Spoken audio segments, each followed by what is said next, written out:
మళ్ళీ ఆరాధ్య విషయంలో ఒక్కసారిగా నిజాలనేవన్నీ బయటపడబోతున్నాయి. భానుమతి గౌతమ్‌ని బాగా రెచ్చగొడుతుంది. "నీ భార్య అని అంటున్నావు కదా! మరి నీ దగ్గర సాక్ష్యాలున్నాయేగా నువ్వు చూపిస్తావా?" అనేది రెచ్చగొట్టి సాక్ష్యాలు తీసుకొచ్చేలాగా చేస్తుంది. అంటే ఆమె ఉద్దేశ్యం ఏంటి? సందేశ్‌తో ఆరాధ్య పెళ్లి ఆగిపోవాలన్నట్టుగా.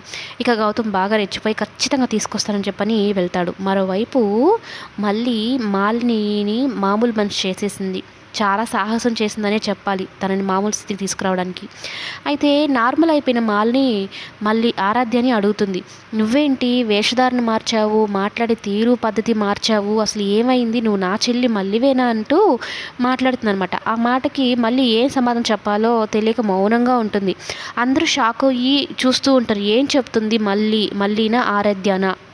అయితే ఆరాధ్య ఏం చేస్తుందంటే, "నేను మీ మల్లిని అక్క" అని చెప్తుంది. ఎందుకంటే ఇప్పుడే కదా తను షాక్‌లోంచి బయటకొచ్చింది. ఇప్పుడే నేను మల్లిని ఆరాధ్యని కాదు అని చెప్తే తనెక్కడ అప్సెట్ అయిపోతుందన్నట్టు అలా చెప్తుందనమాట. కొన్ని రోజుల తర్వాత వెళ్ళిపోయాక మొత్తం నిజం చెప్పొచ్చులే అని.